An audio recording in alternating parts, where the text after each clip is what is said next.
schedule. Okay, sounds like McCarthy supports Jordan. Meantime, McCarthy speaking there as an upstart relative unknown. Austin Scott moves to challenge Jordan. Global news 24 hours a day, powered by more than 2,700 journalists and analysts in over 120 countries. In the newsroom, I'm Denise Pellegrini. This is Bloomberg. Kaylee and Joe. Thanks, Denise. Thank you. You ran into Austin Scott just a little while before that meeting started. It wasn't so much of a run-in, Joe, as more of a I will wait outside your door until you exit and follow you wherever you're going. I try to make it sound like you're rubbing elbows, in the cafeteria with these guys, but what did you get a sense of his demeanor before going into the Lions' Den? Well, I asked him, do you think you can get to 217 votes? And he said, I don't know that anybody can get to 217 votes in this conference. And then I said, well, can you do it better than Jim Jordan could? And he said, I don't know, we'll see. So it seemed very much we're just going to try this out. Here's Austin Scott talking to Kaylee. My message is that we need to be a house that functions correctly. And that means that you have to do the right things the right way. What happened with the removal of Kevin McCarthy was the wrong thing the wrong way. Not allowing Scalise to push forward was the wrong thing the wrong way. We can't continue to operate like that if we're going to be the majority. You hear him fading into the elevator to which he was escaping. You lost him in the elevator? Yes. Members only? Indeed. Do you ever get in the members only elevator if it's empty? Can we have that conversation? Joe, I don't like to break rules. But that's okay to do, though. Is it? If you don't spend time on Capitol Hill, you go to the elevator, you see the two doors. One of them's for the unwashed like us. The other one says members only. But if there's no member on the elevator, I feel like it's okay to jump in there. All right, I'll try that next time and just hope I don't get. They're not going to throw you out of there if they're not access throwing me out of there. Are you kidding me? revoked. See if you make it back to the Bureau. All right. We'll meet up a little bit later on Balance of Power. We may have a speaker nominee by then. Another fascinating conversation on the way. Absolutely. We may have a speaker, and we're going to have the latest on the situation in Israel, both updating throughout the day today. So stay with your terminal and with us here on Bloomberg TV and radio.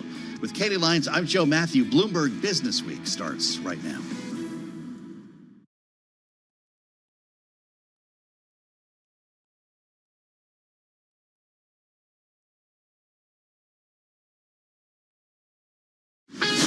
This is Bloomberg Business Week.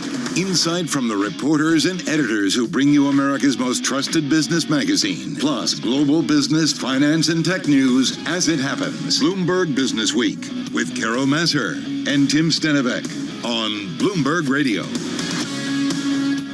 And a very good afternoon, everyone. We are still on the West Coast. We're live at Bloomberg headquarters in Los Angeles. This is a nice office. It's a bureau. It's a great office. Yeah. Hollywood Hills, you can see it from the office here. 31st floor. 31st floor. Yeah, we're having a good time. Not 19. No, I thought it was 19. That's I what went to Tim the thought. wrong elevator. That's okay. Streaming on YouTube. We're on Bloomberg Originals also. What is today? I got another number for you. What is it? 13. Oh, Friday the 13th. Triskaidekaphobia. Happy. Say that 3 times Fear fast. of 13. It is Friday the 13th. But it was a pretty good day. Not spooky at all for some of the big banks that were reporting today. No, but the major indices are down. We're going to have an update on all that in just a minute.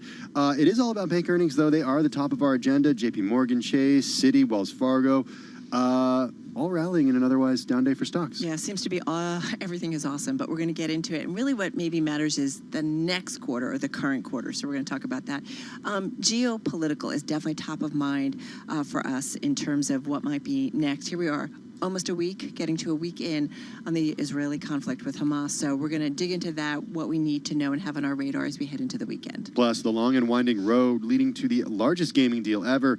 What it means for Microsoft to finally complete its acquisition of Activision Blizzard. 2 years. 2 years. Was it really 2 years? I think it was 2 years, yeah.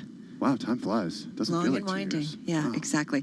We're also going to get into how being smaller in the markets maybe makes sense at this time. But it's interesting from a guy who still has some positions, I believe, in Google and Microsoft and some other names. Those are not small companies. Conversely, what it's like to be really big when it comes to the streaming and content creation world. We're going to hear from Netflix co-CEO Ted Sarandos in just a little bit. One of the highlights from Bloomberg Screen Time yesterday. Also, we're going to check in with someone you know well. Yeah, Kashmir Hill. She's New York Times technology reporter, and she's been writing about privacy and the intersection of privacy and technology for about 15 years now.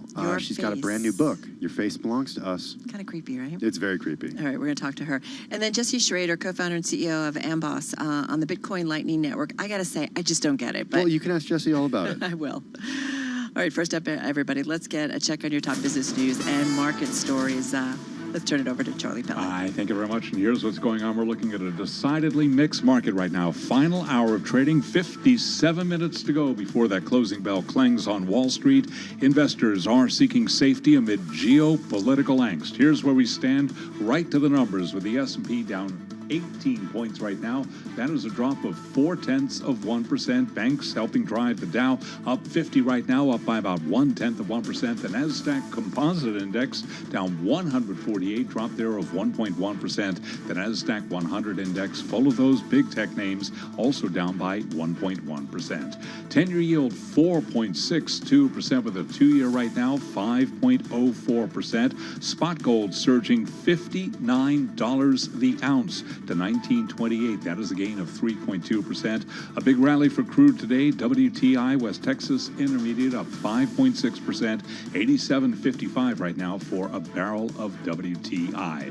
Banks have turned mixed. Yes, JP Morgan Chase up 1.8%. Wells Fargo surging 3.2% after earnings, but Citigroup now in the red, down by about 0.1%. David George is a senior research analyst at Robert W. Baird. He's been looking at banks. The earnings so far that we've seen have been quite good. JP Morgan made over $13 billion in the last 3 months, and Wells and PNC also had very good numbers. So I think what it shows more than anything is just the resiliency of these business models. And despite all the machinations of rates and credit and capital, the earnings stream and the revenue streams of these banks is actually quite annuity-like or utility-like in nature. So we feel pretty good so far to start these earnings season. And Bank of America is scheduled to report next Tuesday. So again, recapping mixed markets, the Dow higher by 0.1%. S&P lower by 19, down 0.4. The Nasdaq Composite Index down 1.1%. I'm Charlie Pellet. That is a Bloomberg Business Flash. Oh, the money tree, it's a beautiful sight to see. Why couldn't it happen? All right, everybody. Well, pretty good sight to see, I think, investors might say, when it comes to those banking results from the big three that reported today. So JP Morgan Chase, Citi, and also Wells Fargo, all of them beating expectations on different fronts. So let's get into it and let's get some analysis because we've got a great lineup to do so. Yeah, Bloomberg News Wall Street reporter Sonali Basak is live in the Bloomberg Interactive Brokers studio. We also got with us this afternoon Anton Schutz. He's president and CEO of Menden Capital Advisors, an investor in banks and in particularly regional banks. He's also in the Bloomberg Interactive Brokers studios. All right, Sonali, we're going to kick it off, though, with you. Lay it out for us. You've had plenty of time to go over this. I'm sure you were up early getting ready and going through it all. What stands out for you? Because it seems like a pretty strong quarter for the three biggies like Wells Fargo, Citi, and JP Morgan. All of them have been trading higher today. Pretty clean. And if you think about it, the estimate was for them to be booking about $5 billion in charge-offs across those three banks. They came in about $4 billion altogether. So it looks a little smoother than expected, but there are costs that they have to contend with. You look at Citigroup cutting 2,000 more jobs, severance costs hitting $650 million. It's Jane Fraser eliminating 5 layers of management. And so there's still work to be done. Plus, if you overlay that with all the caution that you have JP Morgan, Citigroup executives pouring on top of these fairly good numbers here, you do have an outlook here that's still pretty uncertain given where we are in the economy. Yeah, Sonali, talk a little bit about that caution. What did we hear particularly from Jamie Dimon over at JP Morgan Chase? Well, this dangerous world comment that he made has been taking up a lot of steam in the markets. He's talking about, the Israel-Hamas war, the ongoing war in Ukraine, as well as food and energy concerns around the world. And so there are a lot of factors here that could make markets very complicated in the future, as well as just risk across the world for non-investors. But remember, even in the United States, there are elements of this where he's saying things are actually better than what they came into the year expecting. If you remember a couple of months earlier, he was talking about this cliff that consumers may face. Mm-hmm. And now they're saying that they're surprised with how well things have held up.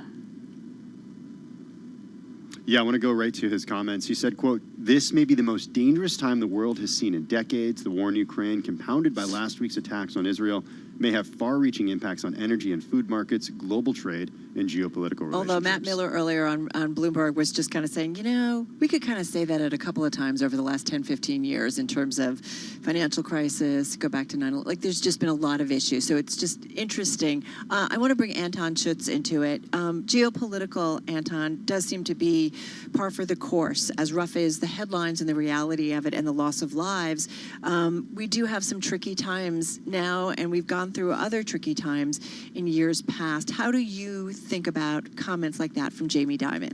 Well, I love Jamie. I think he does a great job running the bank. I really give a lot of credit to his IR department, because when Jamie says stuff like that, I'm not sure it's on script. It's real. It's how he feels. He's a smart man, and obviously deeply involved in things. Does that pertain to his bank? I mean, his bank is killing it. I mean, it's doing really well. I mean, it's up, 8-9% for the year when the index is down, upper teens. So massive outperformance by him and his bank. But, if you look at all the bank indexes, they're down about 50% off their peak. So valuations really reflect a lot of bad stuff. And I think the other thing Shonali, talked about was losses and expected losses. And, people dwell on, it wasn't $5 billion, it was $4 billion. But, the reality is these bank balance sheets are trillions of dollars, and the reserves they have are enormous. JP Morgan actually released reserves in its credit card unit because defaults look like they're not going to be as bad as they had called for. People worry about commercial real estate, particularly office. You go to like a PNC, and they increased their reserves on, office to 8.4%. It's already in there. It's already in their numbers. So they don't need to add reserves if there are losses. Well, Anton, go ahead, Carol. No, I was going to say, our Allison Williams of Bloomberg Intelligence highlighting that, too, that the big banks are really benefiting from the credit cards that are out there. Guys, well, I wanted to ask Anton about this idea that, go ahead, Shonali. Yeah, no, I wanted to jump in here with a question for Anton, too, because you look at these big banks and things are good. Yes, they have trillions of dollars, and these are billions worth of charge-offs, but most banks in the KBW Bank Index today are down. PNC is down more than 3% after reporting today. And you think about that pressure on all the banks outside of Fortress JP Morgan, and was anything said today that was good enough to shake the fears in the market about the broader banking system? I mean, I think people are also still waiting. Anton, jump on in here, because that's what I'm interested in. Yeah, I think people are still waiting for next week, right? What we didn't really get was sort of the regional thing. On PNC is the closest thing. People are really looking for the Truist, the U.S. Bancorps. There's a lot of people short a lot of these banks, and, they want the narrative to be very negative. And, at the end of the day, what we had in March was so unique. Those institutions that failed were so unique in terms of their deposits and how fast that money would leave and could leave, that there's a lot of focus on losses in the bond portfolio at these banks. And at the end of the day, if their deposits don't leave, time cures a whole lot of things. And I think the losses in the bond portfolios aren't going to be as bad as people think, because people are focused on the 10-year and the 30-year, and you look at the belly, the 5-year, the rate of change was so much less, and that's really kind of where the marks are in their portfolio. But the reality is there's a lot of fear out there, continues to be, and I don't think large failures are on the table here. We focus so much on JP Morgan. I feel like Citigroup, Shonali, is certainly going through a restructuring of sorts, if you will. What is it about Citi that was of interest? Everybody calls it something different. I think restructuring is very fair, because these are very drastic moves to be slashing thousands of jobs and many levels of management and shedding businesses across the world. One thing that was remarkable, and in favor of Jane Fraser, she stood up and defied the odds when it came to investment banking. And remember, their investment banking business right now only has an interim head. So they're looking for a permanent leader of their investment bank, and they were able to beat on that business because they were involved in so much debt underwriting. Now, debt underwriting, like any other forms of capital markets activities, are contingent on investor confidence, but it is striking that she was able to beat there as well as in the fixed income business, because Citigroup is such a big global bank. And yes, sometimes that's a downside, but in this case, it's an upside for them, because they've been able to put their traders to work, a business that's seen a lot of changes in personnel, and capture the volatility in currency and interest rate markets. Hey, Anton, you made this comment a few moments ago about some of the banks actually releasing some of their reserves. What does that tell you about the economy or about the strength of the consumer? I know it's not necessarily for consumer banking, but always interested, especially with JP Morgan, which has a large consumer presence with its Chase Bank, getting an idea of what they're seeing with consumers. And especially if I can just tag on, is that there's been so much debate about, the health or lack thereof of household balance sheets at this point. So just curious. I agree with I mean, really good question. Shanali and I were talking before we went on the air. We're talking about arcane accounting. And there's this crazy accounting, for the banking business, but it's called CECL, and it's really based upon a really big forward forecast. Moody's is typically used by a lot of people to help create that forecast, but they've got to follow that formula. And the charge-offs in the consumer portfolio, particularly in the credit card, were a lot less than expected in the forecast, and that's the important thing. The forecast is less than the original forecast. Now, why is that? JP Morgan, kind of caters more towards better credit customers. They really don't dabble in subprime.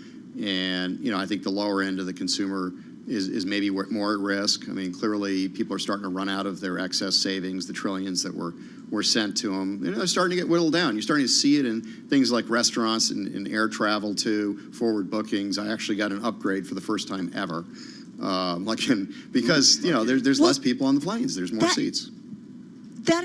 I said this to Tim on the way out. There was an empty seat. We flew out business. There was this empty seat next to me. I can't remember the last time that somebody wasn't upgraded or moved along.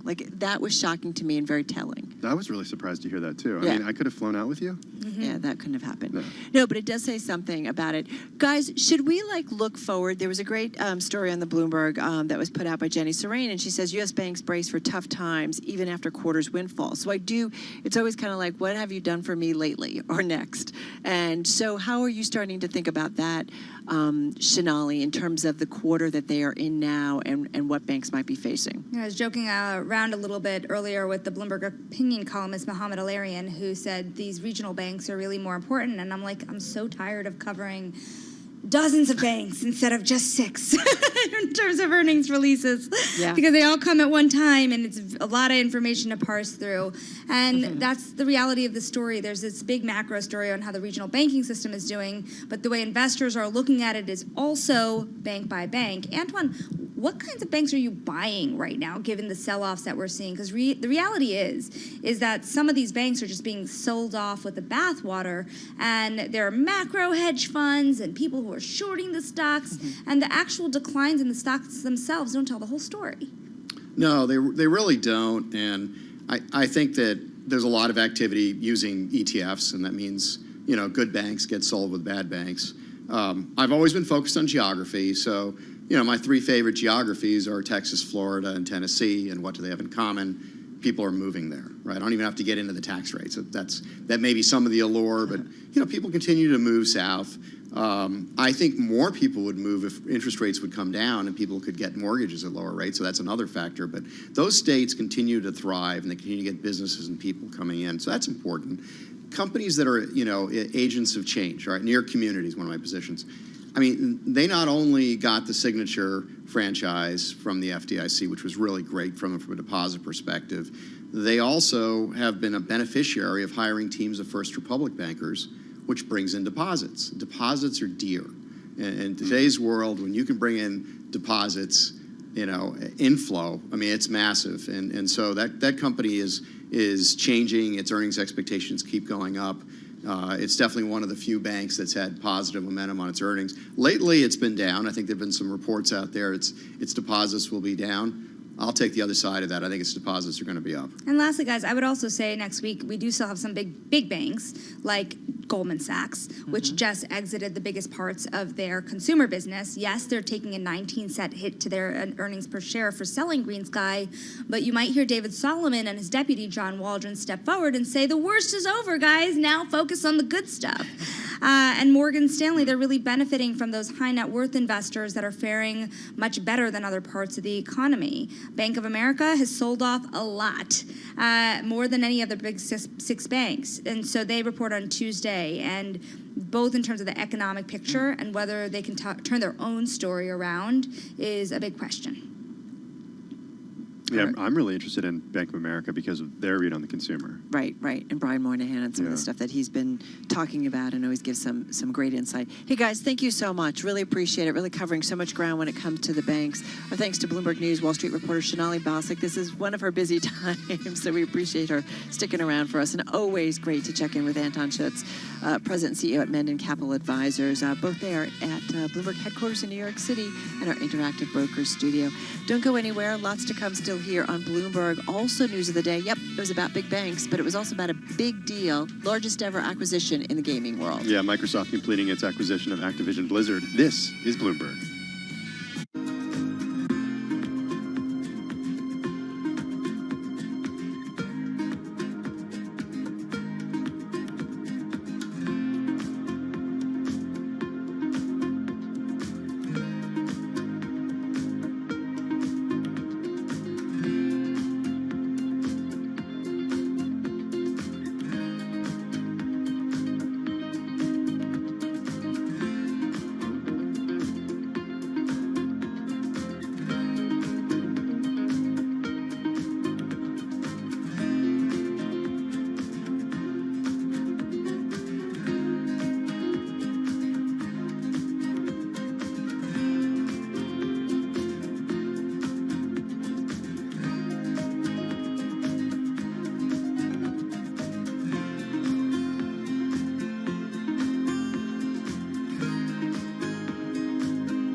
Markets, headlines, and breaking news 24 hours a day at Bloomberg.com, on Bloomberg Television, and the Bloomberg Business app. This is a Bloomberg Business Flash. It's 3:21 on Wall Street. We do check markets all day long here at Bloomberg. We're looking at a mixed market right now with 39 minutes to go ahead of the closing bell. The Dow higher, up by 42 points. That is a gain right now of 0.2%. S&P, NASDAQ, they are both trading lower. S&P is down 20, a decline of 0.5%. NASDAQ down 159, a drop there of 1.2%. Stocks fell, bonds rose, as signs Israel is preparing for a ground invasion of Gaza left traders looking for safety ahead of the weekend. 10-year yield now 4.62% with a 2-year 5.05%. Gold is surging $59 the ounce to $19.28. The precious metal up now by 3.2%. West Texas Intermediate crude up 5.5%, 87.52 for a barrel of WTI. Bitcoin up 0.1%, 26,768 on Bitcoin. Bank stocks, they are now trading mixed after earnings this morning. JP Chase up 1.7%. Citigroup now lower by 0.3% after initially moving higher. Wells Fargo up by 3%. Anton Schutz is the president of Menden Capital Advisors. He was interviewed moments ago here on Bloomberg Markets, and he reminds us we've got plenty more to come in terms of bank earnings. Yeah, I think people are still waiting for next week, right? What we didn't really get was sort of the regional thing. On PNC is the closest thing. People are really looking for the Truist, the U.S. Bancorps. There's a lot of people short a lot of these banks, and they want the narrative to be very negative. And you can hear more of that conversation on the Bloomberg Business Week podcast. You can download it wherever you get your podcasts. Again, recapping here, we're looking at a mixed market. S&P down 23, drop there of 0.5%. The Dow higher by 0.1%. NASDAQ down 1.2%. I'm Charlie Pellet. That is a Bloomberg Business Flash. All right, Charlie Pellet, thank you so much. There at Bloomberg headquarters in New York City. Tim Stanovec, Carol Masser, we are live here at our Bloomberg Bureau in Los Angeles. And thinking of the West Coast, if you go up north, you'll run into Microsoft. Yeah. I think they're celebrating. I think they're like a sigh of relief is what's going on. Or maybe they're like, finally, Microsoft completing a $69 billion purchase of Activision Blizzard. This is after nearly a 2-year fight with global regulators that threatened to scuttle the deal. It makes it the largest ever video games deal that closes after regulatory hurdles. The biggest ever acquisition, though, gives the maker of Xbox consoles a more formidable position against rivals, vaults it from a 5th to 3rd place globally, behind none other than Tencent and Sony. A couple of FTC issues, though, because it sounds like there's still some legal action that they are pursuing that could potentially block the deal. So let's get to it, and let's get to our Bloomberg Intelligence Senior Technology Analyst, Anurag Rana. He is with us on Zoom in Chicago, along with Bloomberg News video game reporter Cecilia D'Anastasio, and she is also with us on this Friday. So this acquisition, massive, big gaming story. It's also a big Microsoft story. So I feel like there's a couple of angles to it. So let's get to it. Anurag, let's start with you, first of all. This deal, is it really not quite done because of the FTC continues to pursue some legal action, if you will, in its own administrative hearing? So are we safe to say it's a done deal, or do we have to kind of wait a little bit longer? I did consult with our expert, Jenry, and she thinks the probability of FTC winning here is very, very low at this point. So, other than some, you could say legally, formal closing, I think this is pretty much a done deal in our view. All right, so having said that, how big a deal is it for you in your world? It's been 2 years in the making, so you've had plenty of time to think about it and digest it. Is it a great thing for Microsoft? It's a good thing for Microsoft. It's going to add, from a financial point of view, it only adds, say, roughly about $9-10 billion in sales to Microsoft's base now. Normally that would be a big deal but for a company like Microsoft, that's 3 to 4% in revenue. It's not much, frankly, but it does impact their ecosystem of gaming. It does solidify it. It helps them in longer term in mobile gaming and perhaps even in cloud gaming once we get to that point. Cecilia D'Anastasio, come on in here with this because I'm wondering what it means for gamers. What does it mean for the people who buy the games from Activision Blizzard and, for competitors like EA, for example, who, doesn't necessarily have now the same leverage that other companies do with Microsoft? Yeah, that's a great question. For gamers, it means that Activision Blizzard's stable of games, which includes Overwatch, Call of Duty, World of Warcraft, all of these beloved titles, may become available on Microsoft's Game Pass service. That's its Netflix for Games subscription service. It has a ton of subscribers, and it also includes a cloud gaming feature. And so soon, much to the CMA's dismay over in the UK, gamers will be able to access several of these titles through their mobile phones, through streaming technology, and also through other devices as well. I think about this deal, and we talked about it. Oh, no, go ahead, please. Sorry. Sorry, I was just going to say, when it comes to EA, so EA now is the largest independent game publisher right now, and I'm sure a lot of people are looking at EA and thinking they might be a juicy acquisition, including tech companies. But also at the same time, I mean, Microsoft has been through so much over these last couple of years trying to get this deal done. So I wouldn't be surprised if some of the tech giants that might be eyeing a company like EA or even like a Unity would feel a little bit deterred. We want to play around with this a little. I'm thinking of Laura Miele.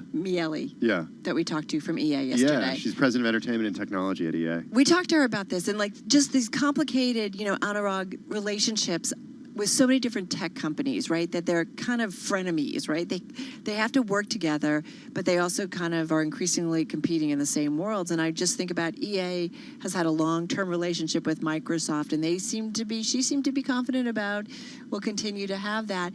But does she have any alternative though? Right, exactly. She has to be confident. This is the new world they're living in. Exactly. But how do you think about it as Microsoft competes with EA? They have to work with EA. Is that just kind of the way of the world, if you will, and it doesn't potentially create some problems going forward? That is the way of the world. Yeah, I mean, the games industry it's so integrated. Oh, I'm sorry. Sorry. Were you asking me? No, that's okay. No, actually, Anurag, why don't you come on in and comment on this first? Yeah, that's fine. What I would say is Microsoft is one of the companies that truly changed the way people think about competition. It has worked very closely since Satya took over as the CEO with all its competitors.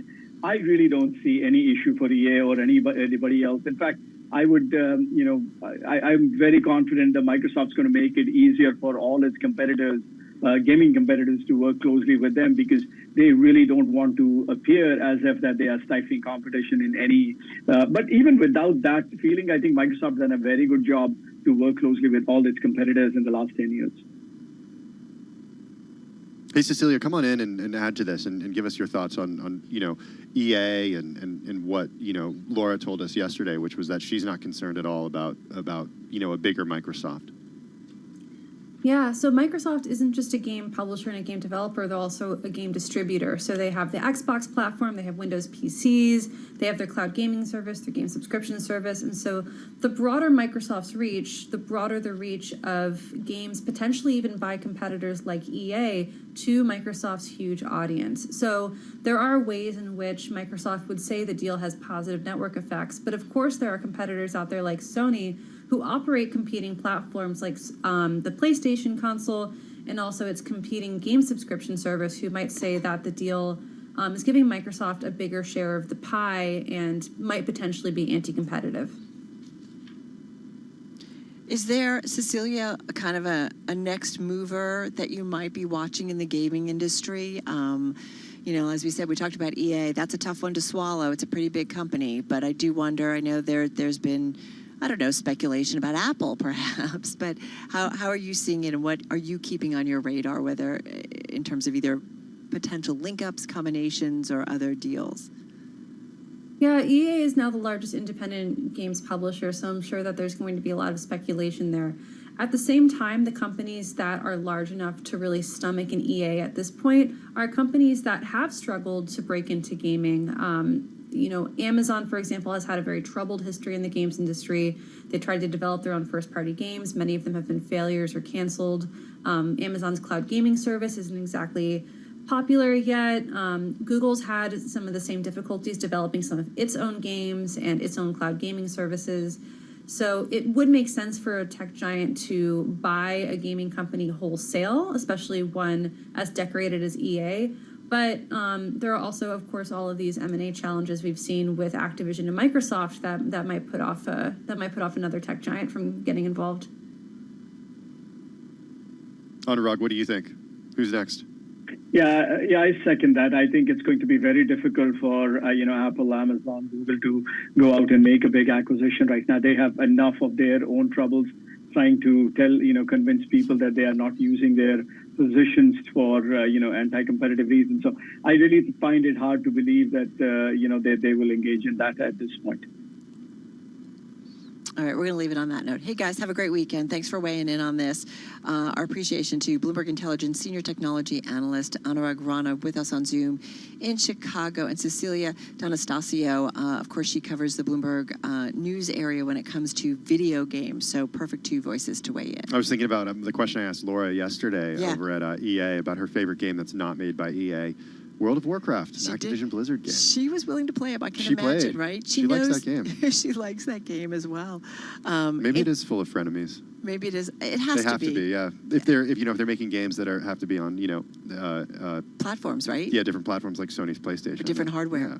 All right, guys, don't go anywhere. We've got more to come. Carol Master along with Tim Stanovic live at our West Coast Bureau here in Los Angeles. Let's now get a check on the latest world and national news. We got Denise Pellegrini in the Bloomberg 1130 newsroom in New York. Hey, Denise. Hey there, guys. We do have more fighting in the Middle East this hour. Israeli troops carrying out new raids in Gaza. Hamas says dozens of evacuating people have been killed by Israeli airstrikes today, and that is ahead of what many are expecting to be a ground invasion of Gaza, possibly this weekend. State Department organizing evacuations, meantime, for U.S. citizens from Israel. The first of those flights landing in Athens. We're just getting word that Delta is actually adding Athens-New York flights for next week to help these folks return to the United States from Athens there after coming out of Israel. Meantime, Hezbollah carrying out fresh attacks on Israeli army posts, and Defense Secretary Lloyd Austin at an Israeli airbase today. You're playing a big part in a really, really important endeavor here, and the Israelis are doing what they need to do to protect their sovereignty and protect their people. They're going to need to do a lot more. They're going to need a lot more stuff. And Austin warning others hoping to take advantage of this conflict to just stay out of it entirely. Meantime, Paul Lips, Tel Aviv University professor, telling us Israel sees this war as a true war of survival at this point. We actually believe that if Hamas had managed to get a little bit further into the country, it would have been the end of the state of Israel. And Lips on our Bloomberg Surveillance podcast. Hamas, meantime, calling today a day of rage globally. Pro-Palestinian demonstrators gathering in Times Square this hour. Fight among Republicans for House Speaker intensifying. Representative Jim Jordan of Ohio running again. Ousted House Speaker Kevin McCarthy says he supports him. And we'll see if McCarthy gets his wish, though. Austin Scott is now challenging Jordan. Could see a vote today, according to Ben Klein, representative from Virginia, on Sound On here on Bloomberg Radio. Global news 24 hours a day, powered by more than 2,700 journalists. I'm Denise Pellegrini.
news, headlines, and breaking news 24 hours a day at Bloomberg.com, on Bloomberg Television, and the Bloomberg Business app. This is a Bloomberg Business Flash. It's 3:40 on Wall Street. We do check markets all day long here at Bloomberg. Bank earnings Friday. It has been a choppy session. The Dow just turning negative in the red along with the S&P and NASDAQ. Let's head right over to the first word breaking news desk for today's afternoon call. Here he is, Bill Maloney. And good afternoon, Charlie. That's right. U.S. stocks are well off their session highs with the Dow just turning negative by a point. S&Ps are down 27, while NASDAQ is off by 1.3%. The Dow was up 327 points. The U.S. 10-year yield at 4.62%. Gold is surging by 59 points. Oil is soaring by 5%, but Bitcoin is little changed. Among the main 11 S&P sectors, leaders were energy and the utilities. Tech and consumer discretionary were under pressure, and leaders to the upside in the Dow, UNH and Chevron, while Walgreens and Boeing led to the downside. After earnings, JP Morgan rose 1.7%, Wells Fargo climbed 3%, but Citigroup reversed gains of 4.3%. Regarding recent IPOs, Birkenstock fell another 3.5%, and in other news, Dollar General rose 8.7% as the former CEO returned. Wrapping things up among the retailers, Kohl's and Macy's traded to the lowest levels since 2020. Live from the first breaking news desk, I'm Bill Maloney. Charlie? Okay, we thank you very much, Bill Maloney, and to hear live breaking news over your Bloomberg type squawk, SQUA, on your Bloomberg terminal. I'm Charlie Pelleton. That is a Bloomberg Business Flash. I'm driving in my car. I turn on the radio. How about you let me drive? Oh, no. Who's gonna drive you home? Honey, please, I'll do the driving. Drive on. Excuse me, I want to drive. It's the question that drives us. This is the Drive to the Close. That funky music will drive us till the dawn. On Bloomberg Radio. All right, everybody, just got about 18 minutes. Call it maybe 17 and a half minutes left in today's trading session, getting ready to wrap up this Friday the 13th, and really the week overall, in a week where we've had, very serious geopolitical events happening. We've had big bank earnings, we've had reads on inflation, we've had those Fed minutes. So there's a lot coming at investors really trying to strategize about kind of where we go from here in this final quarter of the year. Still up, though, on the week, Carol, on the S&P 500, just about 0.3%. The Dow up 0.6%. The NASDAQ, though, lower by 0.3% for the week. Hey, still got a few minutes to go, too. Yeah, and what's been interesting is we've talked about this with Jess Benton and a few others. This could be a second week of gains for the S&P 500 for the week overall after having several weeks in a row where we didn't see any gains. So let's see what Walter Todd has to say about it all. He's President and Chief Investment Officer at Greenwood Capital. They've got roughly about $1.5 billion in assets under management on Zoom from Greenwood, South Carolina. Happy 40 years, by the way. Carol, thanks so much. Yeah, we're excited to be celebrating our 40th year in business. Well, 40 years in, you've seen a few cycles. This has been an interesting one. We had Jamie Dimon of JP Morgan come in and talk about kind of the seriousness of our times and how it's making it difficult overall. And I'm assuming he was pointing to geopolitically what was going on in Israel and continues to go on in the Middle East this week. How do you think about this cycle and in terms of the opportunities or the trickiness of navigating it for investors? Yeah, it's very challenging. This is I think we just lost Walter Todd, President and Chief Investment Officer at Greenwood Capital. Zoom pros, we're going to do our best to get him back. In the meantime, a market check, the Dow just about flat right now, down 0.1%. The S&P 500, it's a little bit of selling into the close, Carol, down 0.7%. The NASDAQ really taking it on the chin today, though, down 1.4%. Yeah, and if I look at the major industry groups in terms of what's really performing today, energy is the top of your list. It's up about 2%. There's 11 of them. Financials kind of in the middle, down 0.2% overall. Walter's back with us. Sometimes Zoom freezes. That's what happens in this world. Good to have you back with us, Walter. So again, talk to us about this environment and how you're kind of thinking it against other difficult market cycles that we've had in the past. Yeah, so what I was saying is this is one where if you were given perfect information, you probably still wouldn't have gotten the call right on the market being up, given the situation that's going on overseas right now. So it is a very challenging time, and I think it's. Oh, we're having another freeze. All right. We apologize to those who are watching and listening right now with our technical problems with the Zoom with Walter Todd. Hopefully we'll get back to him. But as I mentioned, let's go back to the markets a little bit. Tim was talking about what we're seeing in terms of the equity trade. Big banks, we've seen JP Morgan, Citi, and Wells Fargo actually outperform in today's session coming off of earnings. But again, if I look at those major industry groups in the S&P 500, there are 11. Financials are your fifth best performer, but they're down as a whole, down 0.2%. So just remember, whenever we're talking about a group, just because the big banks might be doing well, those three names doesn't mean the whole sector is rising. Consumer discretionary at the bottom, Carol, down 1.7%. Information technology, don't need to tell you that. It's down 1.6, given that on the NASDAQ composite is down over 8% right now. Communication services down 1.4. We do see, like you said, energy in the lead up by 2.1%. Hey, the shift in narrative right now that we're seeing, we're kind of going from a Fed-driven market, or at least dovish Fed talk earlier this week from some prominent members, some non-voting, we should note, to a focus on earnings. Now that we have the big banks kicking off earnings season, we got a slew of earnings coming next week that are really going to shine a light on what these companies are thinking about the health of the U.S. consumer and the global consumer as well. I mean, we got Charles Schwab on Monday, we got Morgan Stanley Wednesday, we got Bank of America on Tuesday, we got Lockheed Martin, United Airlines, J&J, we got Tesla next week as well. So Netflix as well, and some big ones. Well, and listen, the financials alone give us some insight into kind of the lending environment, the health of those credit card numbers, where you heard from JP Morgan maybe having to take down some of the reserves. That was surprising to me. Because it wasn't as bad maybe in terms of defaults. Why? Because everyone was saying, okay, well, excess savings are drying up. Americans have more on their credit cards now than ever before. Okay. So there are concerns about the health of the consumer, and they're saying, oh, wait a second, we're actually more optimistic in terms of people defaulting than we were. Well, and I'm thinking about some of the balance sheet data that has come from the government, right? And we had all those economists maybe rethinking, maybe the household balance sheets aren't so bad. And in talking with Sonali Basak and Anton Schutz, making the point that when it comes to JP Morgan, their credit card portfolio tends to be at the higher income level. So it's something to remember. It'll be interesting what Bank of America says. You made a really good point. Brian Moynihan has a great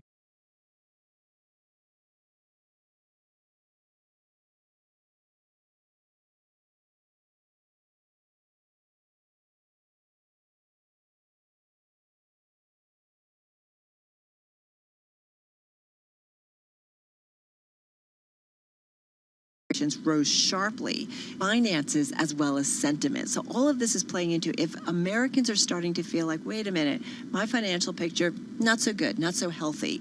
If I'm worried about continued inflation pressures, if you're worried, you start to slow down. You just do, because you're like, maybe I need to hold on and just, wait to see how all this plays out. And maybe, you're hunkering down, if you will, for things getting worse. Yeah, that number coming in at 63, whereas analysts estimated it to come in at 67. We got some data coming next week, Carol, that we can look forward to.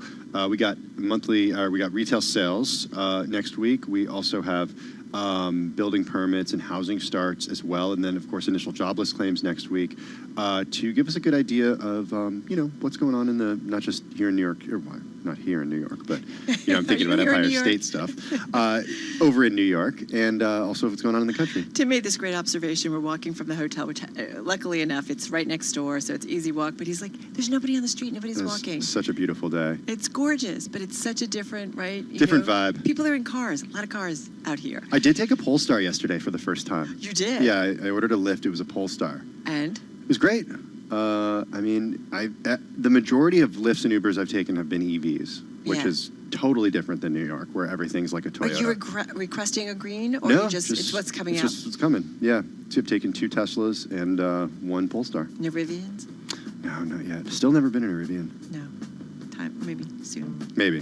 They're too expensive for like ride sharing, I think. All right, everybody. Listen, apologies that we couldn't get back to Walter Todd, but we will bring him to you real soon in the near future. You're listening and watching Bloomberg Business Week on this Friday the 13th. We're just about 10 minutes away from the close of trading, and this is Bloomberg.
Your company news headlines on Bloomberg Radio.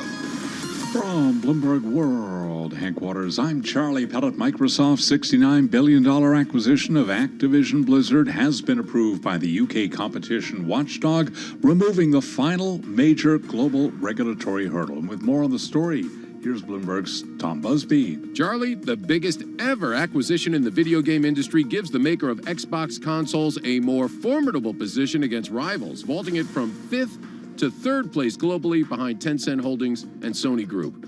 Now, this acquisition is a stunning turnaround after Microsoft executives underestimated the magnitude and longevity of antitrust objections, forcing the software giant to seek a 3-month extension of the deal's expiration period from Activision. Microsoft was able to close after making alterations to its merger agreement to win over UK authorities. The U.S. Federal Trade Commission, which lost an attempt to block the transaction in court, continues to pursue legal action in its own administrative hearing. Charlie? And that's Tom Busby reporting. Microsoft shares down now by 0.9%. Activision Blizzard lower by 0.1%. 6 minutes to go ahead of the close.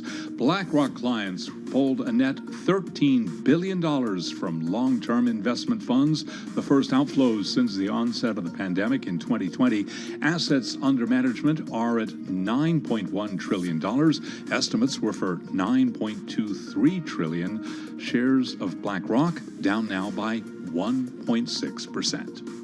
And those are some of the top company stories that we are following for you at this hour. I'm Charlie Pellet, and this is Bloomberg.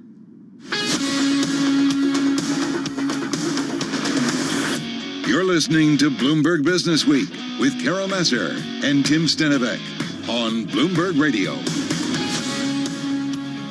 All right, everybody, you are listening and watching Bloomberg Business Week. Carol Masser, along with Tim Stenevec, we're live at the Los Angeles Bureau here at Bloomberg News, enjoying our time out here on the West Coast. Meantime, a lot of focus on the East Coast because of those big banks. We talked about it earlier, but one story we wanted to kind of just dig a little bit deeper into, and that has to do with some of the cuts. Citi, Sonali Basak, as he said, people are kind of trying to figure out how they describe what's going on, the changes. I use the word restructuring. What did Sonali call it? I called it restructuring. Yeah. What did she say? I forget what she called it. I thought she was like, well, that's kind of okay. Like, that's acceptable. But people, I mean, it counts thousands of people. Well, Citi trimming headcount by another 2,000 jobs in the third quarter. So their firm's total severance charges for the year, $650 million. That got into some of the issues that were of concern with the big banks, and that was some of the cost issues, if you will. Yeah, let's add some more context here, because the company's cut about 7,000 positions just so far this year. That's according to CFO Mark Mason. We said that earlier on the conference call with analysts when they talked about earnings. It compares with the $450 million in charges that the bank has recorded at the end of June, which Mason said at the time covered about 5,000 dismissals. Here's an interesting, though, aspect of this story. Despite the cuts firm-wide, headcount at Citi has actually remained flat for the past 4 quarters at 240,000 employees. The bank has added tech staffers and other employees to help with its efforts to resolve a pair of consent orders the firm received from regulators. That's so a really ebb interesting. And flow, right? Yeah, and you know, I think it's important to bring up the fact that we spent so much time in the early part of this year talking about tech layoffs and what happened with tech companies, and that these people who got laid off from some of the big tech firms over the past 18 months were able to go find jobs at companies that aren't considered, you know, quote unquote tech companies, because every company is hiring tech workers right now. That's a really good point, right? So it wasn't necessarily showing up on the unemployment numbers or the weekly jobless claims numbers. So it's interesting to get into that. Keep in mind, Citi is going through changes. Jane Fraser, the CEO, has talked about, consolidating kind of some of their businesses and cutting out layers. So this is why I used the word restructuring earlier. They definitely are going through some changes, but we have definitely also seen, if I take a look at Citi, we've seen that stock trade a little bit higher in today's session, so rallying with some of the other big banks. All right, everybody, we are getting ready to wrap up the trading day and the trading week. Tim and I will come back. We'll go through some of the numbers, and then we've got lots more to come right here on Bloomberg Business Week. We're live on radio, on YouTube, and, of course, on our streaming service. This is Bloomberg.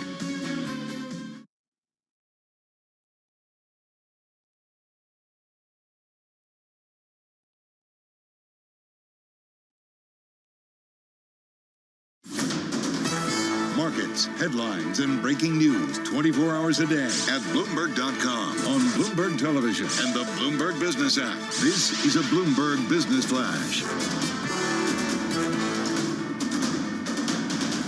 It's 3:58 on Wall Street. We are less than 2 minutes away from the closing bell at the New York Stock Exchange, and we are on track for a winning week for the S&P 500 index.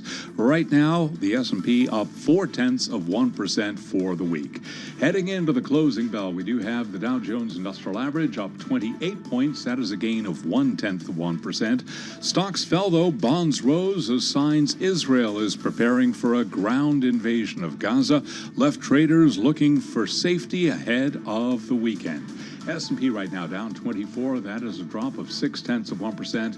NASDAQ down 173, drop there of 1.3%. But again, the Dow higher on the day, up right now by 17 points, a gain of 0.1%. Big tech sold off with the NASDAQ 100 index now lower by just about 1%. And Boeing shares declined after saying it's investigating quality issues affecting the 737 MAX aircraft. JP Morgan Chase posted another quarter of record net interest income. It also boosted its forecast for the year as the company benefits from higher interest rates and its purchase of First Republic Bank.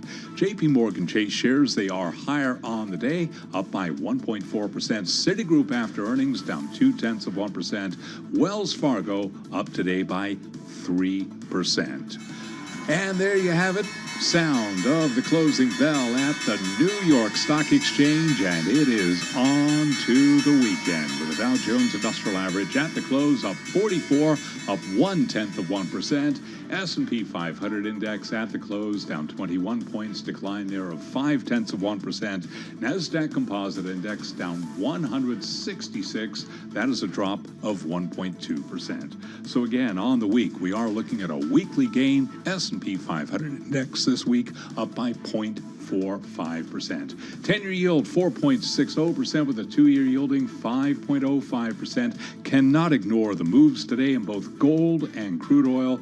The precious metal up $59 the ounce to $19.28, a gain there of 3.2%. West Texas Intermediate crude surging 5.7% to $87.67 a barrel. I'm Charlie Pelleton. That is a Bloomberg Business Flash. All right, Charlie, thank you so much. Carol Massar along with Tim Stanovic. Charlie Pellet wrapping up the numbers. And Citi, as I mentioned earlier, I just wanted to, I know Charlie was talking about it, it's a little bit lower. I think it was rallying, though, earlier in today's session, up as much as 4%. So we saw... Yeah, nice reversal. Well, not nice. Well, unless you're shorting it. It's all relative, right, Carol? Yeah, exactly. It's really new. It's a really good remember. You know, you got to remember that there's two sides to the trade. Speaking of the trade, let's bring in Abigail Doolittle. Yeah, Abigail Doolittle is a Bloomberg Markets reporter. She joins us live from the Bloomberg Interactive Brokers studio. Abigail, what did you have your eye on today? Because I thought we saw quite the reversal in the S&P 500 today, which was pretty interesting to me. I would agree with you, Tim, and it was the case yesterday, too. So we basically have had 2 days of bearish reversals in a row. The S&P 500 closing down about 0.5%. The NASDAQ closing down more, down 1.25%. The Russell 2000 closing down 0.8%. And then banks, yes, earlier today we had those big banks on those solid reports up more than 2 to 3%. But overall, that bank index down about 0.4% on the day. So another bearish reversal. Yields are lower. The dollar is higher for a second day, though, so I think that is certainly one pressure, although the dollar is off of its highs. I think what stands out the most, though, relative to today is the VIX. That volatility index yesterday, it had a 15 handle. At one point today, it was above 20. Chris Murphy of Susquehanna joined us for Options Insight. He said this was the biggest one-day vol event since the Friday after Thanksgiving back in, I think it was 2021. No, I think it was 2021 on the Omicron scare. And making that even more interesting is the fact that the S&P 500's decline doesn't match it. So it may point to more uncertainty ahead. That's really interesting. I haven't heard Omicron, by the way, in a few years. I know. I had to kind of remember what that was, Abigail. Yeah. So what can we expect for next week in terms of technicals here? Yesterday you mentioned death cross with respect to the NASDAQ. Curious what you're watching in terms of technicals for the week ahead. So, I think that there's going to be more weakness for the S&P 500 and the NASDAQ 100. Clear resistance, selling pressure from above, suggesting that there's going to be another test to the 200-day moving average. The Russell 2000 well below that 200-day moving average. The S&P 500 equal weighted index, so basically not giving preference to the Magnificent Seven, those big tech names. It is also well below its 200-day moving average. The death cross in the Russell 2000 and that equal weight index, probably showing us what could be ahead for large cap. Overall, it speaks to uncertainty. It maybe speaks to the idea that earnings season is going to somehow be disappointing. The Fed, that meeting on November 1st, it's interesting because WIRP is not pricing in any kind of hike for that meeting or the following meeting, but swaps are pricing in, I think, a 50% chance of a hike. And then, of course, these tragic, horrific geopolitical, situation, the conflict in the Mid East, the unknown around that. On that, we have oil back close to, I'm just searching for it on my screen here, not seeing it, up 5.7%, the best day since March, at $88 a barrel. Technically, oil does appear as though it could quickly go back toward last week's, or maybe it was the week before high, maybe even back above 100. So yeah, a lot of uncertainty present. That was a pretty long list in terms of what's coming at investors. You know it so well, Abigail. But I do wonder, when we get into an earnings season, or how you're thinking about this earnings season against all of that kind of list of concerns or things that are coming at investors. I mean, typically during an earnings season, do we kind of, as investors, shift our focus, or could it be a little bit different this time around because of the geopolitical, because of, again, the continued kind of Fed uncertainty, maybe? I tend to think that earnings season, if it is a little bit better, a little bit worse, not quite in line, it will it will trump the Fed. I do think, however, though, that the Israel-Hamas war, and whether or not it turns into a broader regional conflict, that would trump the earnings season and then put the Fed really back into play in terms of what might come next. I think that the unknown around the conflict in the Middle East could potentially trump everything. Now, typically when you're thinking about something like this, and it's hard for me to just quantify it this way because it is such a tragic and horrific situation, you want to think about whether or not it's going to affect the corporate profit outlook. That is what folks will be thinking about, but even just headline risk in the near term could really create spikes in volatility. Spell that out for us, how it could actually affect corporate profits. Well, if it starts to affect the supply chain, and that actually in a one-way, Chevron was asked or forced or told to shut down one of its liquefied natural gas platforms near off the coast of Israel.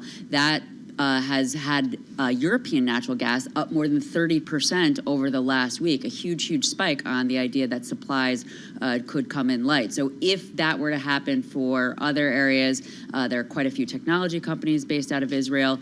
If there are crimps like that, that could certainly, in a smaller way, I would say, but if I don't want to talk in ifs, but you're asking the question. Right. If it were to escalate to such a degree that there were broader implications that I'm not going to speak to here, but if there were much broader implications, at that point, this is not an apples to apples comparison by any means. But again, you're asking the question. When we think back to 9/11, there was a brief recession that November. Now it was a corporate profit recession, and then it quickly passed. But that's the type of effect that it could have. None of this is apples to apples, but you're right. There's been a lot of references to 9/11 for different reasons to try and help us kind of understand this world, whether it's market impact, corporate impact, and obviously in terms of the impact geopolitically and on human lives. But you said it well. Abigail, thank you so much. Have a great weekend. Our Abigail Doolittle, who keeps us honest and up to date when it comes to the market moves. She talked about Israel. We are trying to kind of figure it out, and we continue to talk about it here at Bloomberg. This is what we are so much about, is size and scope in terms of next steps and what it means more broadly in the Middle East. We did have Saudi Arabia pausing diplomacy to normalize ties with Israel after that flare-up in violence between Israeli forces and Hamas, in a major blow to U.S. President Joe Biden's ambitions in the Middle East. Yeah, let's get to Bloomberg News national security reporter Nick Wadhams for the latest. Nick, good to have you with us this afternoon. What's on your radar as we get into the weekend here? Well, the big question everybody is asking is when Israel is going to launch a ground attack into Gaza. It feels pretty much inevitable at this point, with Israel telling Gazans to evacuate the northern part of the Gaza Strip. But a question of whether that could come in 24 hours or in a couple of days. We have had some indications that it was going to come very quickly. Now, looks like maybe not quite as quickly as we thought, but it is certainly coming. And the big question there is, if Israel does go in, what are the risks of a broader regional war? So it's looking very, very serious. This is so risky, Nick, for so many reasons. One is that there are so many civilians who live in Gaza who ostensibly had nothing to do with what happened last Saturday, and their lives are now at risk. From a political perspective, too, it could turn Israel into a global pariah if Israel does kill lots of civilians as a result of an invasion of Gaza. Well, this is the real tricky thing. I mean, obviously, so much international support from the U.S. and the European Union and others have been on Israel's side, obviously, after seeing these horrific images from the attack by Hamas into Israel over the weekend. And 1,200 Israelis were killed in that. And so obviously, the U.S. message right now from Secretary of State Blinken, who is in the region, says the Defense Secretary Lloyd Austin, obviously President Biden as well, saying we stand unequivocally with Israel and its right to defend itself, and it should be given the opportunity. It has the imperative to make sure that attacks like this are neutralized in the future. But the question is, obviously, what happens next? You have had some language from some Israeli officials, such as the President Herzog, saying, if you're a civilian in Gaza, why didn't you rise up? Sort of suggesting that, maybe there might be some sort of civilian complicity, which is, raised some alarm. And then President Biden, just a little while ago, said, listen, we need to, he said, quote, do not lose sight of the fact that the overwhelming majority of Palestinians had nothing to do with Hamas. So you see the administration trying to walk this tightrope between wanting, obviously, to support Israel and its desire to defend itself and eradicate the Hamas threat versus the fears of a real humanitarian catastrophe in the Gaza Strip. We are talking, of course, with our Nick Wadhams of Bloomberg News, our team. A lot of stuff happening, obviously, in the Middle East, but also in D.C. We do want to mention a headline crossing. Republicans have nominated Jim Jordan to be Speaker of the U.S. House. This is from a congressional aide, so elevating a conservative firebrand in what is a very fractured party, the Republican Party, and their second attempt to replace ousted GOP leader Kevin McCarthy. They've been trying to find a leader. It's been, as we often say about a lot of things, not an easy process and rather complicated. We'll have more on this, though. We're going to continue tracking it. We are going to continue talking with Bloomberg News national security reporter Nick Wadhams. Nick, what are you hearing in terms of the White House? A lot on President Biden's plate. I'm assuming the issue in the Middle East is front and center, and there are lots of calls going on between U.S. officials, but also between the United States and their allies in the Middle East and elsewhere. Saudi Arabia, I'm curious about what might be some of the conversations going on or what you're hearing about that. Right. So the big U.S. imperative right now is, as Secretary Blinken travels through the region, is to try to get U.S. allies like the UAE, Qatar, Saudi Arabia to exert whatever influence they have on Hamas or others, Lebanon, for example, where Hezbollah is located, to make sure that a second front does not open in this war, that they keep Iran from doing anything in league with Hezbollah, and making sure essentially that this conflict, as tragic as it is contained basically to Gaza. So that's really his top priority right now. Qatar obviously plays a role in that, given their own links to Hamas and others. So you're really seeing that focus, and U.S. officials really do hope, despite these negative signals they're getting from Saudi Arabia, they really do want to press ahead with this normalization agreement between Saudi Arabia and Israel, because they think that could really change the focus and the balance of power in the region. All right, Bloomberg News national security reporter Nick Wadhams, so appreciate it. We want to go to our next guest. With us is Mick Mulroy. Very pleased to have him back with us. Former Deputy Assistant Secretary of Defense, retired CIA. He's also co-founder of the Lobo Institute, and they look at, analyze, try to assess some of the conflicts or future conflicts around the world. So a perfect voice to have back with us. Mick, weigh in on the next step that we might see potentially out of Israel, and your concerns. Here we are 1 week in on this conflict. Sure. So it looks like right now they've already started what we call the probing operations. Special operations forces going in, trying to find Hamas leadership, kill or capture them. Reconnaissance forces going in, trying to find the strengths and weakness in Hamas's defenses. If they find the strengths, they're calling in airstrikes. If they find the weaknesses, then that's probably where the main effort's going to come. The armor, both tanks and armored personnel carrying infantry to start this, what we expect to be a significant ground incursion into Gaza.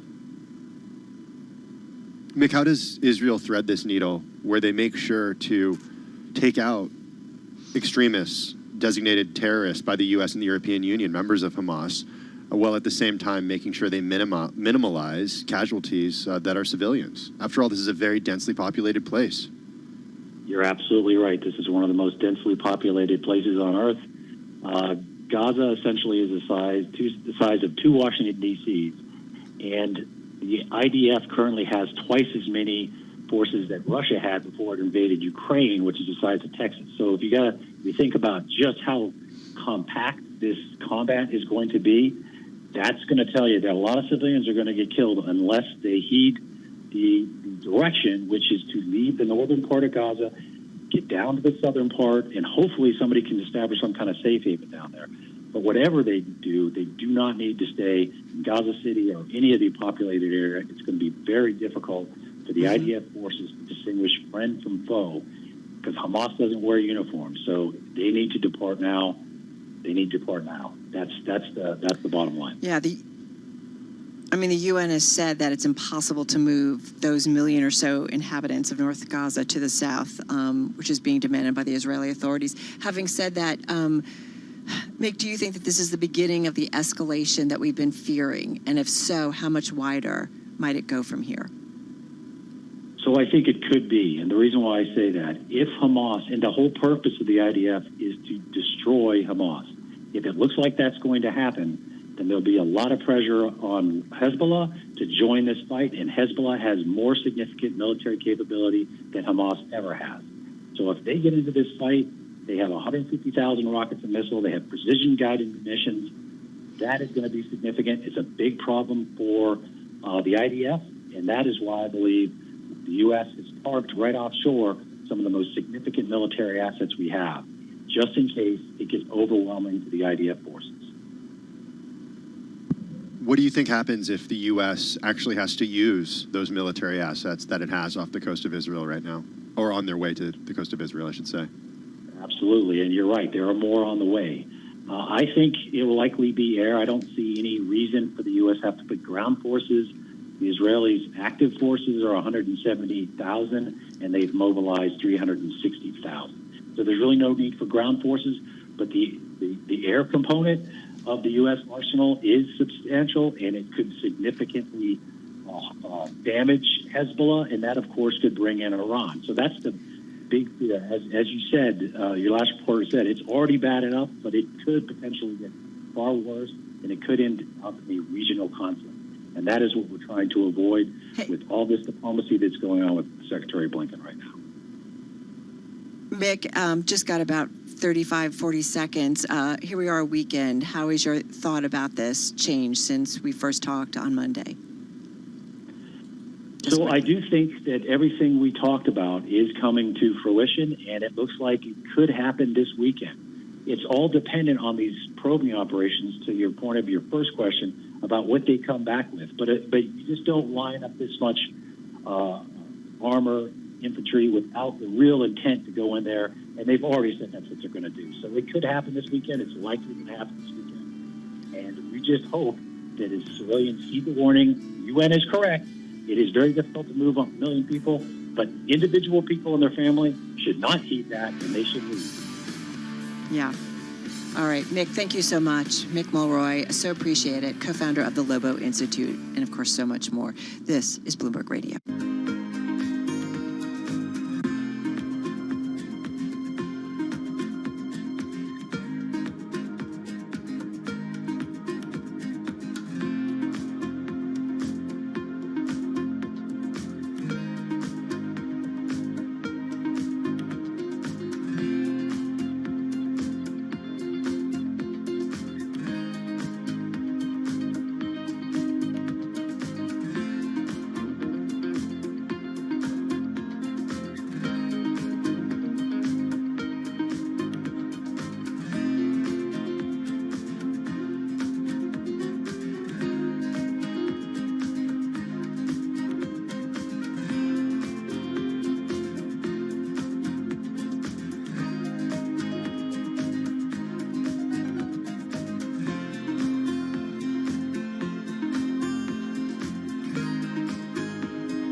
markets, headlines, and breaking news 24 hours a day at Bloomberg.com, on Bloomberg Television, and the Bloomberg Business app. This is a Bloomberg Business Flash.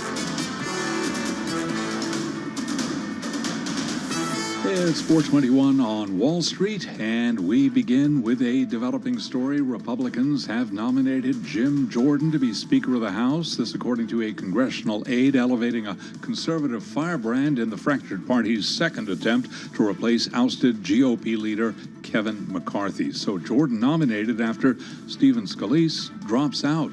Also, another headline from the Bloomberg Professional Service, Starboard Value has bought shares in News Corp, this according to Reuters. Stocks fell, bonds rose as signs Israel is preparing for a ground invasion of Gaza left traders looking for safety ahead of the weekend.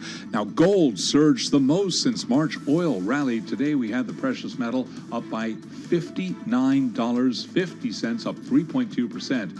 Right now, an ounce of gold is trading at $19.28. The Dow higher today by 39 points, up 0.1%.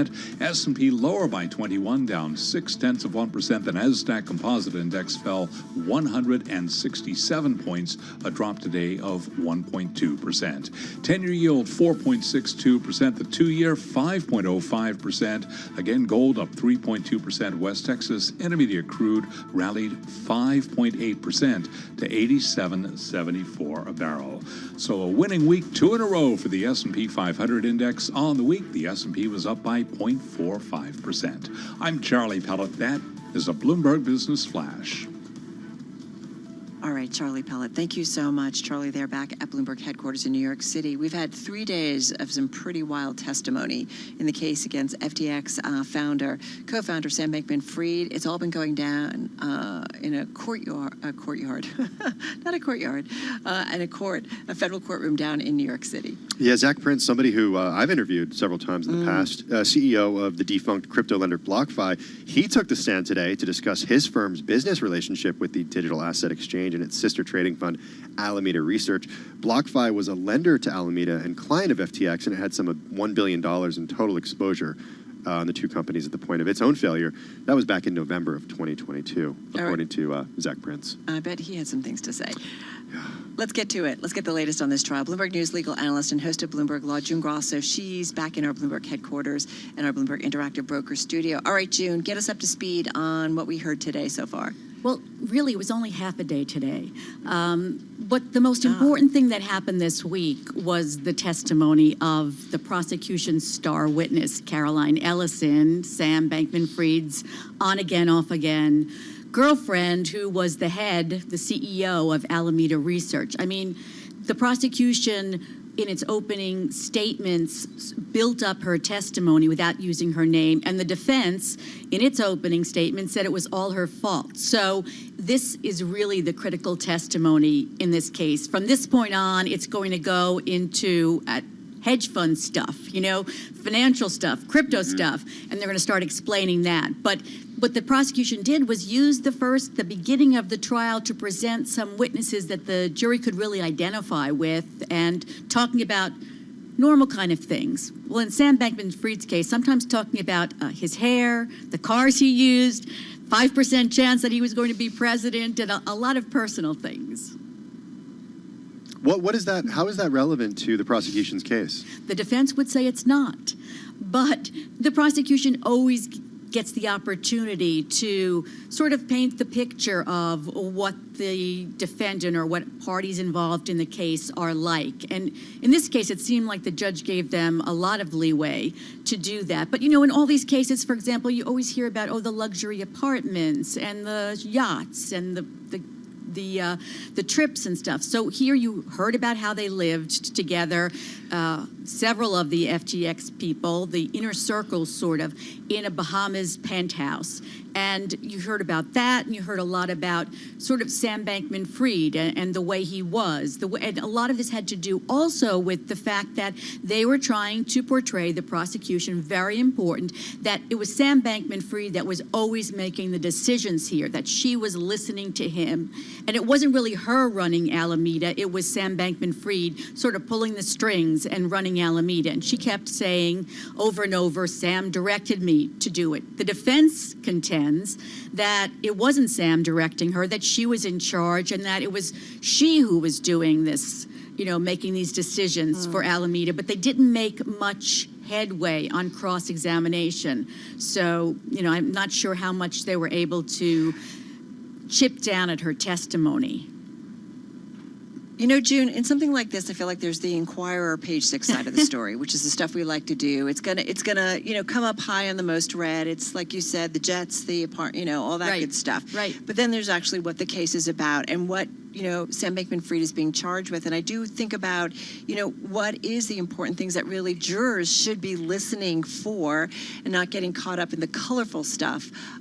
Or is that colorful stuff going to be enough to kind of maybe murky the case, if you will, either in or against SBF? Well, I think that what they're trying to do as prosecutors is also trying to paint a not flattering picture of Sam Bankman-Fried, so that the jury is not tilted in his favor. And that's why I think that Sam Bankman-Fried will probably take the stand, because that's his only chance, really, to correct that sort of, because what the prosecution has done here is they're basing their case on having turned his inner circle, his 3 closest friends, 1 girlfriend, against him, getting them to testify for the prosecution. So the jurors have an inside look. They don't have to rely on documents and texts. They have an inside look at what was going on.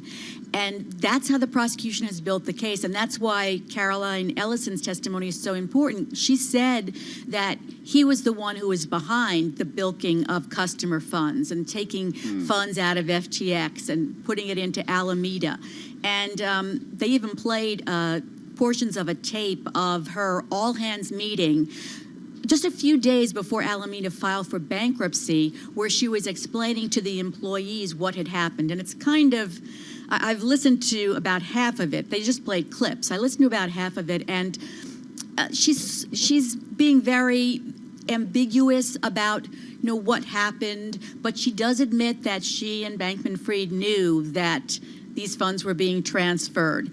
And so she has a lot of backup. She also has things that they apparently discussed a lot of their relationship. And she didn't quit. She didn't quit. No. She could have quit, like if she didn't agree with it, right? Right. Yeah. But apparently, she cried on the stand. And when she said, she was describing how she was so tense about what was happening, and that she was so relieved when she could tell employees, and she was so relieved when she made her plea deal, and she broke down. Right. And so, and I think, one of the court officer gave her a tissue. It was sort of like a TV moment. Yeah. She gets the tissue and she dabs her eyes and then goes on. But apparently, she was very well measured on the stand. She wasn't ruffled by things. She took every question and thoughtfully answered it. So and the prosecution, by the way, met with her 20 times to prepare her, and I think they've done a great job preparing her. Check out June. She's Bloomberg News legal analyst, of course, and host of Bloomberg Law weeknights at 10. She's been covering this trial. You can catch it on Bloomberg Radio. We want to stay with crypto, a different aspect of the world. We've got an interesting guest with us. Very pleased to have with us Jesse Schrader, co-founder and CEO of Amboss. It's a provider of Bitcoin Lightning Network data, joining us on Zoom from Nashville, Tennessee. On our planning call earlier today, Jesse, Carol asked me what the Lightning Network was, and I said, you know what? I can't even tell you. Let's ask Jesse. I know it's a way to send people money quickly, Jesse, but tell us how it's different than the blockchain. And thanks so much for having me. The Lightning Network is a second layer on Bitcoin, and it allows instant transactions to happen using Bitcoin as financial rails, since Bitcoin has already shown to be a math-based currency that kind of enhances both transparency and honesty within the financial system. It operates as a community-operated payment network and is able to send money across borders at very low cost. It's an off-chain transaction. I don't get it. I thought the whole idea of us having blockchain is that it was on the chain, so you could track it, and there really was a lot of transparency and keep track of it. So tell me, I don't understand. Sounds like we already have institutions that do that already. Yeah, the Lightning Network actually uses the Bitcoin blockchain for net settlement.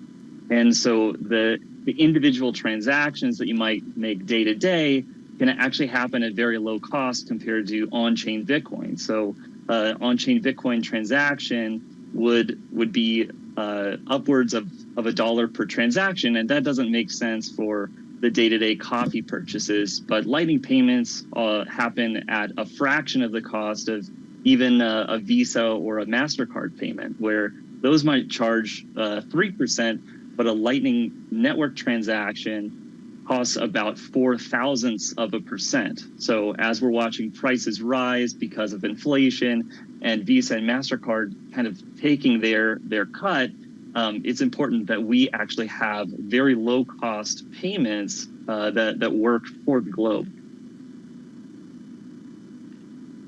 Jesse, we're going to have to leave it there. Really appreciate you taking the time and joining us this afternoon. Jesse Schrader, co-founder and CEO of Amboss. It's a provider of Bitcoin Lightning Network data. Jesse, this afternoon joining us on Zoom from Nashville, Tennessee. Yeah, I mean, it's good to have these conversations. Regulators are trying to figure out, exactly how we move forward when it comes to cryptocurrencies. We've all said that there needs to be a little bit more oversight.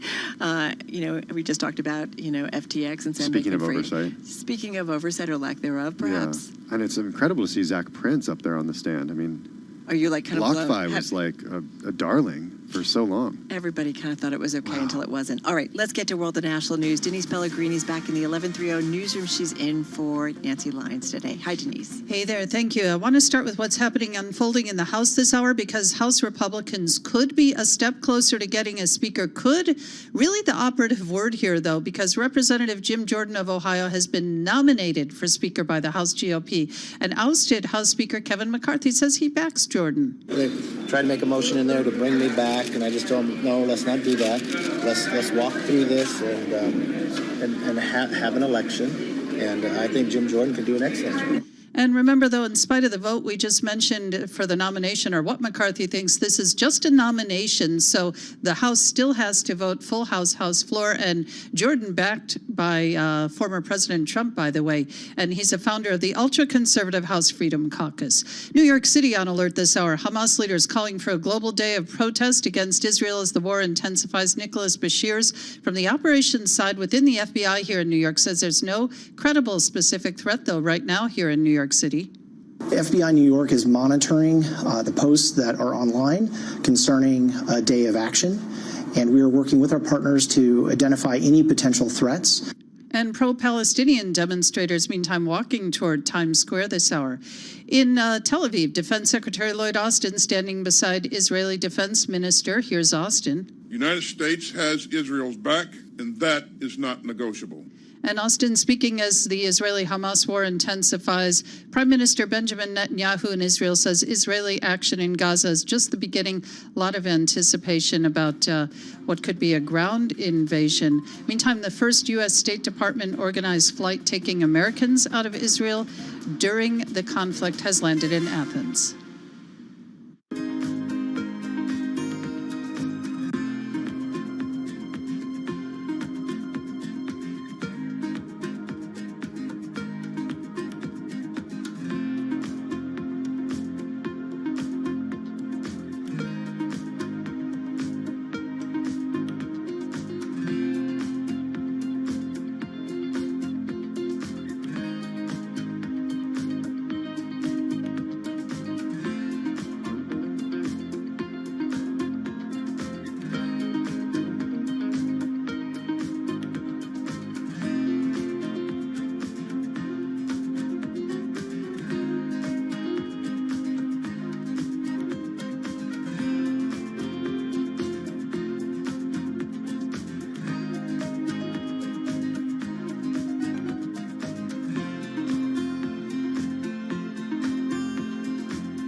markets, headlines, and breaking news 24 hours a day at Bloomberg.com, on Bloomberg Television, and the Bloomberg Business app. This is a Bloomberg Business Flash.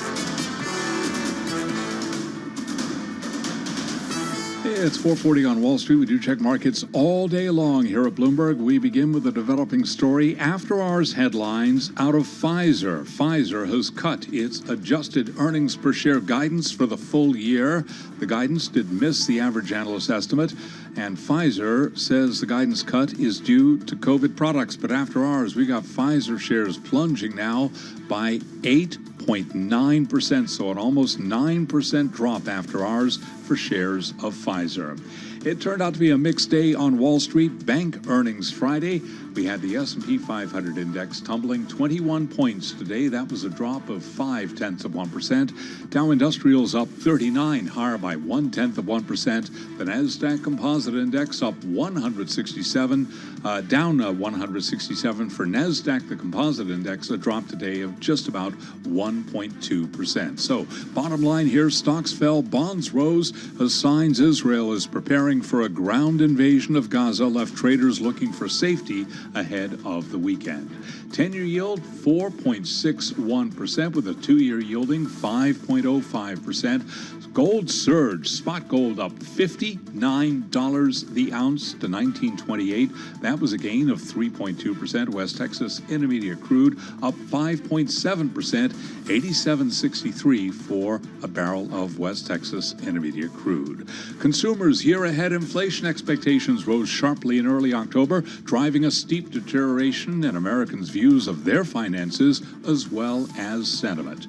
Joanne Shu is Director of Surveys at the University of Michigan. What we're seeing over the last 4 months are increased spontaneous mentions of food prices and gas prices. So this is something that's not really limited to one part of the country. We're seeing this across the board. And you can hear more of that conversation on the Talks podcast. You can download it wherever you get your podcasts. So again, recapping, stocks end of the day mixed. It turned out to be a winning week for the S&P 500 index, 2 in a row with the S&P 500 index on the week up by almost 0.5%. I'm Charlie Pellet. That is a Bloomberg Business Flash.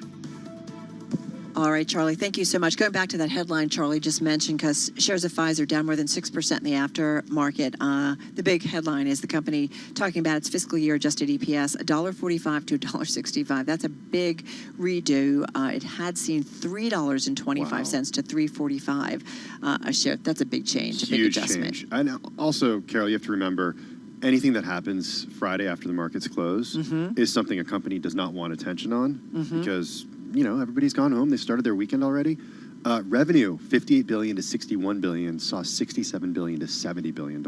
Yeah, there's more commentary and analysis and aspects, including talking about some severance costs and implementation costs. So just head to Bloomberg.com to read more. Don't go yet, though. We're going to stay with the healthcare sector. It was interesting. While we were at Bloomberg Screen Time yesterday, we talked a lot and heard in various conversations about the striking writers. Okay, that's been dealt with, but striking actors, I that's actually still saw out there. some striking actors outside of the There were, event. weren't there? Yeah. Like, as we came out, I saw a few. But strikes, we've seen the unionized worker come back in a big way, and that includes in the healthcare area. Entertainment, auto, healthcare, and more. The past year or so has been strife with ongoing labor unrest. It's accounted for a third of strikes involving more than 1,000 workers since the beginning of 2022. That's in the health sector. That's according to the Bureau of Labor Statistics. This year alone, worker protests have included union and non-union walkouts by hospital nurses, as well as pharmacists for CVS and Walgreens. Yeah, and some news early this morning, the coalition of Kaiser Permanente, the frontline healthcare workers, that union reaching a tentative agreement with Kaiser Permanente. They put that in a post out on X. Great to have back with us someone who can weigh in on this and what's going on. Dr. Ian Lustbader, clinical professor of medicine at NYU Langone, on Zoom in New York City. Dr. Lustbader, nice as always to talk with you. These strikes in healthcare workers, they have been out in full force. How are you thinking about some of the strains and stresses that are facing healthcare workers specifically, different types, and just kind of the healthcare area overall? Carol and Tim, how are you? I definitely, you hit it. I think it's the increased strain that we're seeing during COVID.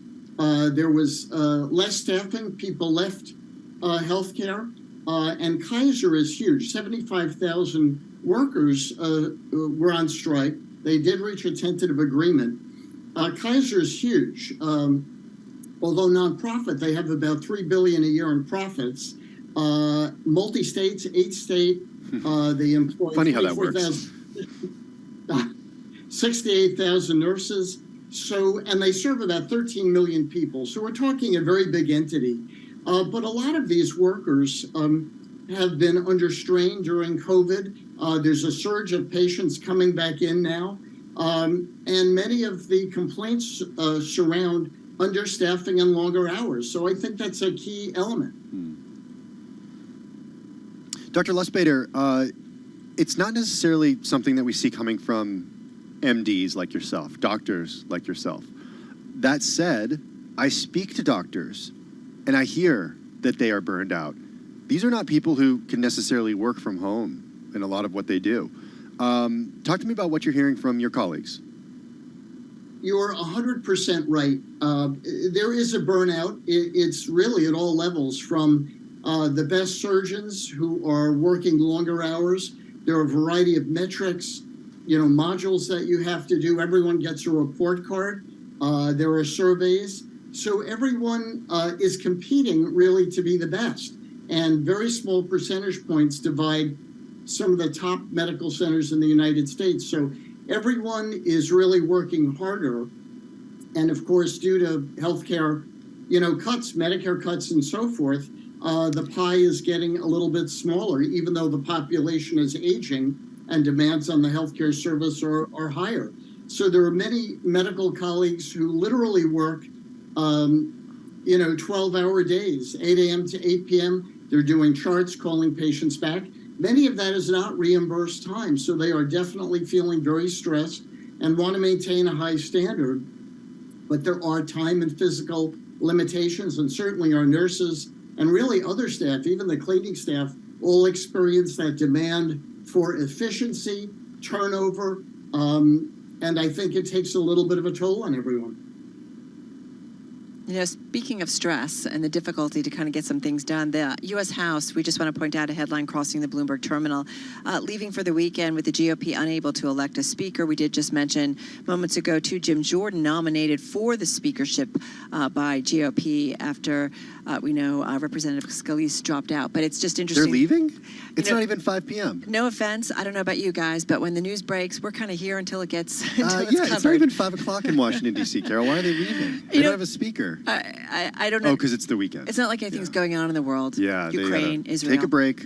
Make sure they get their rest. Budget. Yeah. All that things. Okay. Dr. Lustbader, you guys too, in the healthcare profession, if there's a crisis, folks stick around to get it all done. Having said that, I've seen strains just trying to arrange certain things where people are like, yeah, you can get an appointment in March. There is strains and stresses in the healthcare system. How do you've been in this world for a while. What is just the biggest problem in the area of healthcare right now? We have a high demand, aging population. Everyone demands, excellent, state-of-the-art care, which we certainly try to deliver. And you're exactly right. Many people now, because of the volume, sort of the surge of people coming back, are booked out 5, 6, 7 months. March is not unusual. And I often rely on colleagues reaching me directly saying, please squeeze this patient in, they're more serious. Otherwise, it's very hard to tell. There's no mechanism. If a patient really needs to be seen sooner, they may call and they get the next available appointment. So you really need your doctor to advocate for you. Dr. Lustbader, we only have 30 seconds left, but what's the solution here? Oh, a 30-second solution. Well, we need more staffing. We need more ancillary help. We need to train more physicians. And I think AI is going to be very helpful. And we need to integrate AI into our medical records. Yeah, I'm amazed at the conversations I've had with doctors and, people who've just kind of come to being doctors or practicing, and they're like, you know what, we're thinking of ways to get out of it. Like, it's just amazing. Ian, we'll give you more time later. There's been a lot of breaking news, but be well. Dr. Ian Lustbader, clinical professor of medicine at NYU Langone, joining us on Zoom from New York City. I always look forward to his conversations. You are listening and watching Bloomberg Business Week. On this Friday, we're watching the headlines to see what else crosses as we head into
your company news headlines on Bloomberg Radio.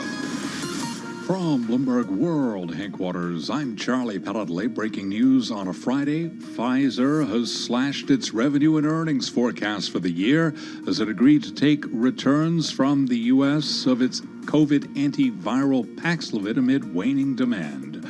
The company also announced that it now sees 2023 revenue of $58 to $61 billion, down from its previous estimate of $67 to $70 billion.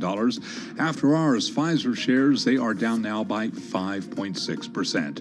Citigroup trimmed headcount by another 2,000 jobs in the third quarter, bringing the firm's total severance charges for the year to about $650 million. Citigroup shares today down by just about 0.2%. End of an era at Best Buy as Best Buy hits the eject button. Bloomberg's Erica Herskowitz explains. Charlie, DVDs are gone. The retailer is ditching DVDs both in-store and online starting in 2024, a watershed moment for shoppers who once counted the days until the latest releases were available to purchase.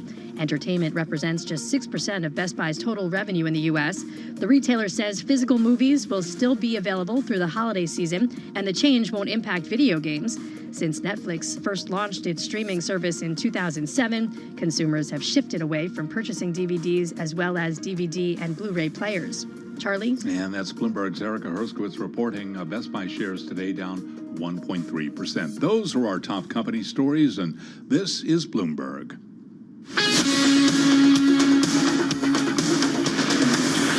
This is Bloomberg Business Week with Carol Messer and Tim Stenevec on Bloomberg Radio. It's Bloomberg Business Week. Tim Stenevec and Carol Masser were live from our Los Angeles bureau here in Century City, the heart of Los Angeles. Let's get a check on the latest world and national news. For that, we go to Denise Pellegrini in the Bloomberg 1130 newsroom in New York. Hey, Denise. Erica. Denise. Hey there. Remember how I said that good luck getting elected House Speaker before the weekend? Well, that's exactly what's happening now, Tim, because the U.S. House is apparently leaving for the weekend with the GOP unable to elect a Speaker, and that's after Representative Jim Jordan of Ohio was nominated for Speaker by the House GOP. He's backed by former President Trump. He's still trying to win a vote in the House. Like I said, that's not going to happen this weekend, though. And Jordan is also a founder of the ultra-conservative House Freedom Caucus, so that may be part of the reason why more moderate Republicans aren't getting behind him. More fighting in the Middle East, tension very high. Israeli troops carrying out new raids in Gaza. Hamas says dozens of evacuating people have been killed by Israeli airstrikes today. And that's ahead of what many are expecting to be a huge ground invasion of Gaza, possibly this weekend. Of course, nothing is official at this point. Israel, though, has told more than 1 million people, Palestinians, to evacuate from the south of Gaza. State Department organizing evacuations, meantime, for U.S. citizens from Israel. Hezbollah carrying out fresh attacks on Israeli army posts. And Defense Secretary Lloyd Austin speaking earlier at an Israeli air base. You're playing a big part in a really, really important endeavor here. And the Israelis are doing what they need to do to protect their sovereignty and protect their people. They're going to need to do a lot more. They're going to need a lot more stuff.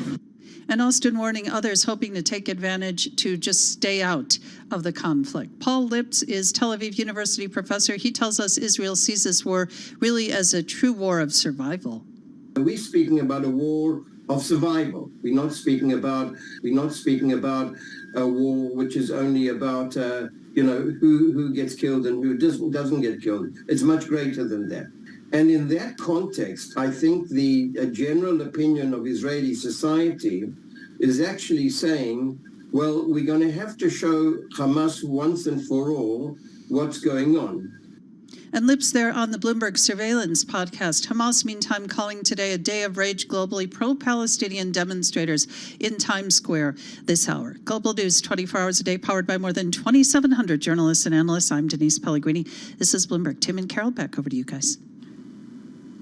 All right, Denise, so appreciate it. I'm Carol Masser along with Tim Stenevec. Can we just go back to... Yeah, what do you want to go to? House Republicans will call it quits for the week after failing to coalesce around a speaker. Hey, you know what? Leaving the chamber Friday comes leaderless along, and unable to do any work. When Friday comes along, Carol, and it's almost 5 o'clock, you got to just leave work, even if you have work still to do. Ukraine war? That's still, you got to go. Can't work on aid for that? No, you got to go Middle to East, you got to Israel? take a break. Can't do that They either? work too much, Carol. Yeah. You got to get home to their districts. TikTok might have another government shutdown. Yeah. Can't work on those No, spending bills. can't and do that. Right? They got TV appearances to make. Yeah.